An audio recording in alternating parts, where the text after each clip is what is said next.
Everyone, आज का हमारा वीडियो है वीडियो नंबर 2। ठीक है, same topic that is your bills of exchange. Certain important की पॉइंट्स हम लोग देखेंगे जो आपको basic what we can say, जहां पे आपको ऑब्जेक्टिव पॉइंट ऑफ व्यू से इसमें से काफी कुछ पूछा जाता है। नॉर्मली अगर देखोगे तो बिल्स ऑफ एक्सचेंज आपके एग्जाम्स में on an average of normal sum solving के लिए 10 मार्क्स का आता है, प्लस 5 मार्क्स का प्रोफॉर्मा बनाने को आता है। ये प्रोफॉर्मा हम इसके नेक्स्ट वाले वीडियो में सीखेंगे। और plus on an average of 1 से 2 मार्क्स का ये जो कंटेंट मैं आपको दे रहा हूँ, इस कंटेंट में से 1 या 2 मार्क्स का ऑब्जेक्टिव्स के लिए आएगा। यानी अगर हम 1 मार्क्स भी अगर इसमें से पकड़े तो on an average of 10 + 5 + 1 goes to 16, यानी 16 मार्क्स के लिए बिल्स ऑफ एक्सचेंज हो जाता है। बट बच्चे उसको सिर्फ और सिर्फ 10 मार्क्स कंसीडर करके चलते हैं कि 10 मार्क्स का सम आएगा, और उसको भी बराबर सॉल्व नहीं कर पाते हैं। But on the same time अगर देखोगे, अगर आपसे भी प्रोफॉर्मा और अभी मैंने जो कंटेंट दिया है और थोड़ी बहुत चीज़ें जो हम जब सम्स चालू रहेगा और जो भी हम बात करते रहेंगे उसके अंदर में सर्टेन कंटेंट्स मिलेगा that would comprise of 6 marks. समझ में आ रहा है? यानी कि 16 मार्क्स का ये चैप्टर हो जाता है और आपका फाइनल अकाउंट कितने मार्क्स का है? 15 मार्क्स। यानी कि अगर देखोगे तो यहाँ 16 मार्क्स मिलता है वेरी बेसिक चैप्टर के लिए, और वहाँ पे आपको फाइनल अकाउंट सीखना पड़ता है 15 मार्क्स के लिए। अगर आप यहीं पर अच्छे से फोकस करो तो 16 से लेके 17 मार्क्स आपको इसी के अंदर कवर करने को मिल जाता है। अब ये चीज़ सारे बच्चे ध्यान नहीं देते हैं, इसीलिए मैं आपको बेसिक्स के तौर पे ये सारे सर्टेन पॉइंट्स भी ले रहा हूँ। चलो ध्यान देंगे।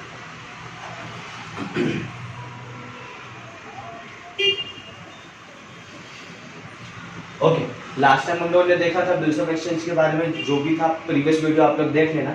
अभी यहाँ पे सर्टेन इंट्रोडक्शन दे रहा हूँ मैं। अभी क्या दिया है इंट्रोडक्शन में? ये नॉर्मल टर्म्स में मैंने लिखा हुआ है, यानी कि आज के ज़माने में, मॉडर्न ज़माने में अगर इन मॉडर्न कमर्शियल, इसलिए मैंने लास्ट वीडियो में बताया था that is buying and selling commercial basis पे बात कर रहे हैं। मैंने एग्जांपल आपको किराने का दिया था, that is also one part of, लेकिन जहाँ पे हम बिजनेसेस पॉइंट ऑफ व्यू से देखेंगे, बड़े बड़े बिजनेसेस जो होते हैं जहाँ पे ऑथराइज यानी कि करोड़ों का ट्रांजैक्शन हो रहा है, लाखों का ट्रांजैक्शन है, पॉसिबिलिटीज है जहाँ फ्रॉड हो सकता है, वो सब जगह पर बिल्स ऑफ एक्सचेंज काम आता है। आप नॉर्मल, जैसे मैंने एग्जांपल दिया था किराने वाले का या नीचे ग्रोसरी वाले का, वो एग्जाम्पल के तौर पर समझाया था, बट वहाँ मोस्टली ये यूज नहीं होता है। ठीक है, in modern commercial world exchange of goods take place कौन सा बेसिस पे होता है? 2 तरीके में। पहला तो है आपका कैश बेसिस और दूसरा क्या है आपका क्रेडिट बेसिस। ठीक है, अब ये कैश बेसिस पे किया तो एक हाथ ले एक दे रहे, काम खत्म हो गया, टेंशन नहीं है। लेकिन जब भी क्रेडिट बेसिस पे होता है तो यहाँ बहुत बड़ा टेंशन हो जाता है। इस टेंशन को ओवरकम करने के लिए हम बिल्स ऑफ एक्सचेंज बनाते हैं। तो इसीलिए credit basis in this trade purchase goods. ठीक है, नॉर्मली क्या बोला? बेसिक, यानी कि कैश और credit basis. If the trader, यानी कि जो परचेज कर रहा है, यानी कि जो बाइंग एंड सेलिंग में इन्वॉल्व है, that is buyer and seller, ये लोगों को ट्रेडर बोलते हैं, हु ट्रेड्स, जो डील कर रहा है। ठीक है, traders purchase goods on cash, he immediately pays the amount. सीधी बात है जो हिंदी में मैं बता रहा हूँ आपको, यानी कि एक हाथ ले एक दे दे, काम खत्म। हाउएवर आज के टाइम में that is most of the business transactions are carried out by कैसे? On credit basis. ठीक है, क्रेडिट बेसिस पे होता है। The reason behind credit basis पे होने का एक कारण ये है, today is a competitive world. अगर आपको बिजनेस करना है, टर्नओवर इंक्रीज करना है, तो आपको क्रेडिट बेसिस पे बिजनेस करना ही होगा, रिस्क उठाना ही होगा, इसलिए आप क्रेडिट बेसिस पे करते हो। तो रिस्क उठाने को, थोड़ा रिस्क कम करने के लिए हम बिल्स ऑफ एक्सचेंज बनाते हैं। ठीक है, on credit basis. Therefore to secure these kind of transaction, कैसा kind of? Credit kind of transactions, that is credit transactions, bills of exchange is prepared। समझ में आया? ये नॉर्मल इंट्रोडक्शन डाला हुआ है मैंने। अभी की पॉइंट्स में और क्या याद रखना है आपको, यानी कि ये पूरा का पूरा सबसे पहला एग्जाम में अगर आपको पूछा कि bills of exchange is prepared when dash, that is cash transaction या credit transaction, it is always always always credit transaction. समझ में आ रहा सबको? ठीक है, आ जाओ। ठीक है, it is always on the basis of credit transaction. समझा? हाँ, ठीक है। अब दूसरा चीज, when the goods are sold, goods को जब हम लोग बेचते हैं, 2 जन इन्वॉल्व है, 2 जन इन्वॉल्व है। जैसे मैंने लास्ट टाइम गोलू और मोलू बताया, गोलू और मोलू, दो जन इन्वॉल्व है। तो गुड्स जो भी सेल किया, goods are sold, the seller यानी कि गोलू बिकम्स द क्रेडिटर, कौन बन गया? क्रेडिटर। अब ये चीज मैं एक्सप्लेन करूंगा आपको। एंड द बायर, बायर कौन है अपना? मोलू, ठीक है, मोलू बिकम्स द डेटर। अब इसको कैसे, ओके, इस चीज पे थोड़ा ध्यान देंगे। The seller becomes the creditor and the buyer becomes the debtor. यहाँ पे हम लोगों ने दो एग्जांपल क्या लिया था? एक एग्जांपल जहां गोलू है और मोलू है, ये जी है और ये एम है। गोलू का क्या था? शॉप, ये कौन था? बायर, बराबर। यानी कि इसने माल बेचा, क्या किया इसने? ध्यान दो सब्जेक्ट, इसने क्या किया? माल बेचा। अब माल इसने बेचा है इसको, ये सेलर हो गया, इसने माल खरीदा है, ये बायर हो गया। फ्यूचर में पैसा किसको मिलेगा? जो माल बेच रहा है उसको फ्यूचर में पैसा मिलेगा, ये जो माल खरीद रहा है उसको पैसा मिलेगा। जिसने माल ये बेचा है उसको फ्यूचर में पैसा मिलेगा, बराबर। तो अब इसने माल बेचा है तो इसको फ्यूचर में पैसा मिलेगा, यानी सिक्योरिटी किसको चाहिए? इसका ऊपर रिस्क ज्यादा है ना कि पैसा मिलेगा नहीं मिलेगा, मैंने माल तो बेच दिया, अब पैसा मिलेगा नहीं मिलेगा, टेंशन में बाल सफेद हो जाएगा, बराबर। इसलिए उसने क्या किया? इसको डरेगा। कर्जा किसके सर पे है? कर्जा मोलू के सर पे है। सामने वाले के सर पे कर्जा है, बायर के सर पे कर्जा है, यानी बायर के सर पे कर्जा का मतलब बायर फ्यूचर में पैसे देगा, उसके सर पे कर्जा है तो कर्जा वसूलेंगे। कौन वसूलेगा? सेलर वसूलेगा, यानी सेलर कौन हो गया? क्रेडिटर। अब एक बात तो तुमको मालूम है कि अगर एक सेलर होता है दूसरा बायर होता है, अगर एक क्रेडिटर है तो दूसरा हमेशा डेटर होगा, अगर दूसरा अगर डेटर है तो सामने वाला क्रेडिटर होगा। अब ये कंफ्यूजन दूर करने के लिए क्या है, एक बात याद रखो, जिसको फ्यूचर में पैसा देने का है, अपनी जेब से पैसा निकाल के सामने वाले को देने का है, तो उसके सर पे कर्जा है, उसके सर पे टेंशन है, तो फ्यूचर में उसके सर पे कर्जा है, तो वो कौन हो गया? डेटर, सामने वाले के लिए। यानी कि इसके हिसाब से देखोगे तो ये कौन है? डेटर। इसके हिसाब से देखोगे तो ये कौन है? क्रेडिटर, ठीक है। यानी कि इसको पैसा मिलेगा फ्यूचर में, ठीक है, तो ये क्रेडिटर, इसके सर पे कर्जा है तो ये डेटर, ठीक है। यानी simple and sweet, when the goods are sold, seller आपका बन गया क्रेडिटर, क्योंकि इसको फ्यूचर में पैसा रिसीव करना है।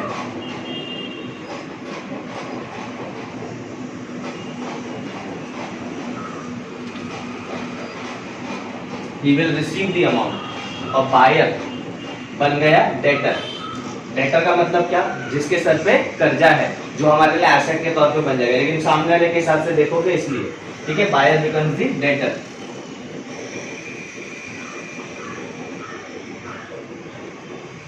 He will pay the amount, ठीक है। इतना याद रहेगा, ये आपको याद रखना है।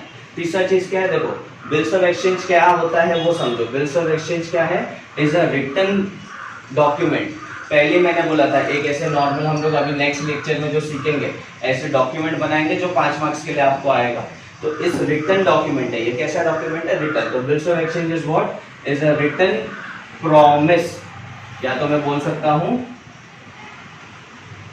डॉक्यूमेंट टू द सेलर, क्योंकि इसने माल बेचा ना, इसको ही चाहिए ना, जरूरत किसको है? फ्यूचर में पैसा किसका डूबेगा? इसका पैसा डूबेगा। तो written document to the seller, ठीक है, to the seller of the goods, जिसने माल बेचा है। And this written promise is known as bills of exchange, BOI, ठीक है।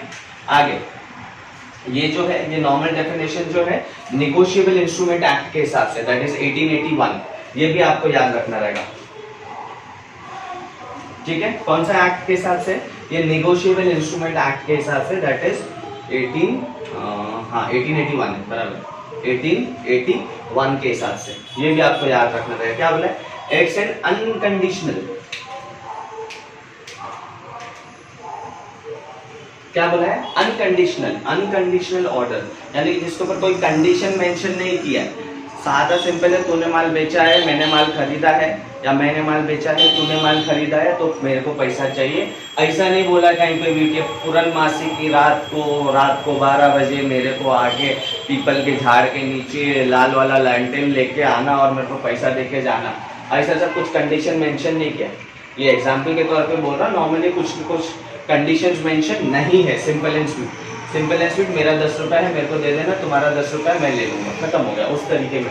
It's an unconditional order signed, ये इंपॉर्टेंट है, साइंड बाय द मेकर। और बिल कौन बनाएगा? सेलर बनाएगा। क्यों? इसको टेंशन पड़ा है ना, इसको फ्यूचर में पैसा मिलेगा कि नहीं मिलेगा, तो इसको सिक्योरिटी चाहिए, ये डरा हुआ है। ये बिल बनाएगा, साइन करेगा, सामने वाले को देगा भाई तू लिख के दे मुझे, ये 5,000 का तूने सामान खरीदा है, मेरे को अश्योरिटी दे दे, साइन करके मुझे रिटर्न दे, मेरे को भरोसा नहीं हो रहा है। तो क्या है? इट इज व्हाट, इधर चला गया, हाँ, unconditional order signed by the maker, ठीक है, दैट इज डायरेक्टिंग यानी कि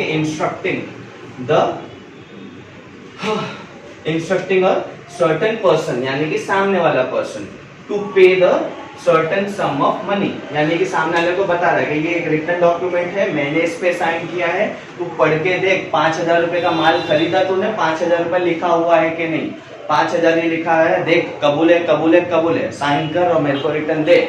जब 2 महीने बाद तू पैसा देगा ना, मैं आऊंगा तेरे घर पे, चाय पानी पीऊंगा, ये तुझे जमा करूंगा, तेरे से पैसा लेके मेरे शॉप पे वापस चला जाऊंगा।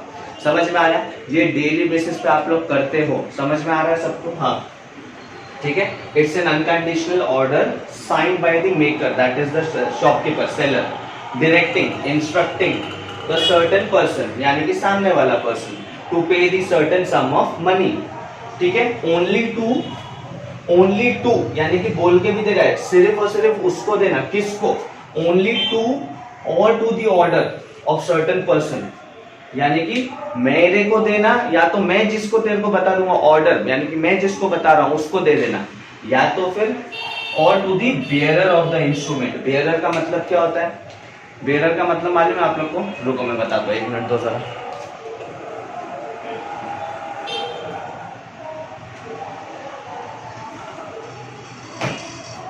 हाँ, ये वर्ड पे थोड़ा ध्यान दो, क्या वर्ड यूज किया है?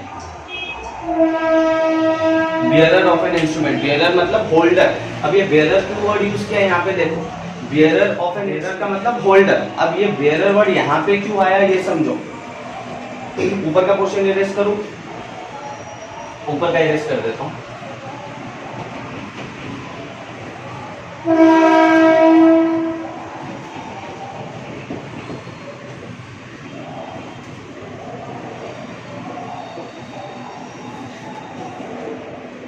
देखो बेयरर वर्ड क्यों यूज किया ये समझो।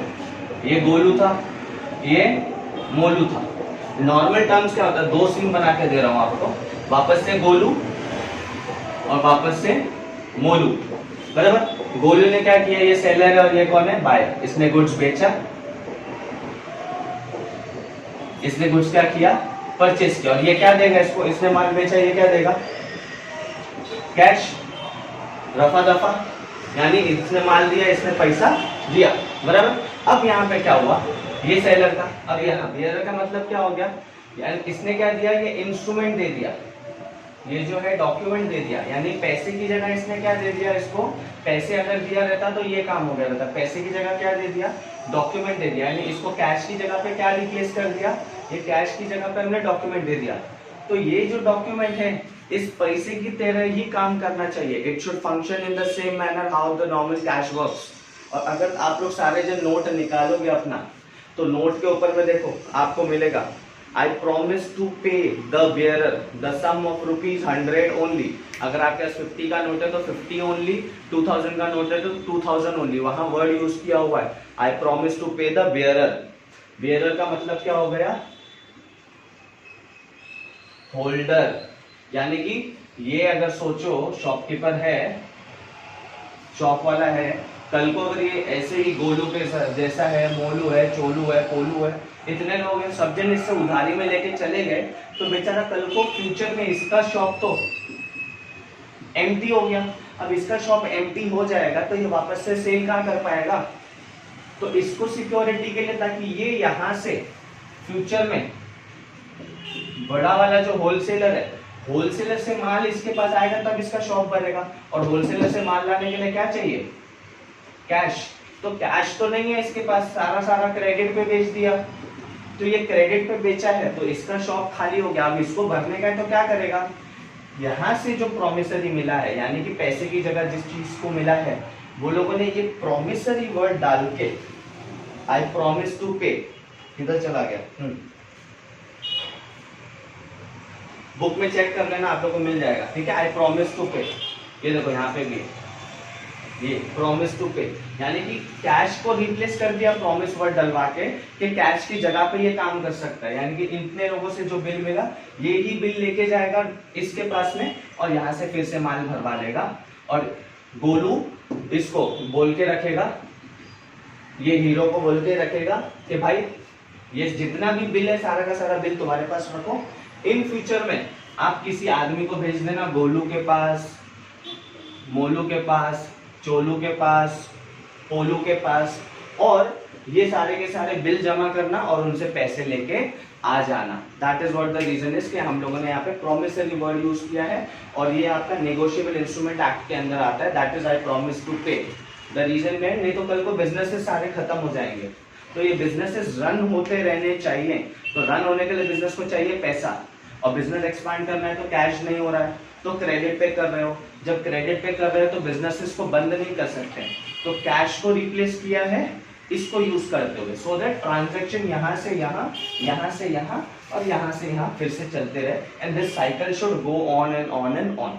समझ में आया? होप सो इतना चीज तुमको समझ में आया रहेगा। नेक्स्ट लेक्चर में हम लोग परफॉर्मा सीखेंगे 5 मार्क्स के लिए।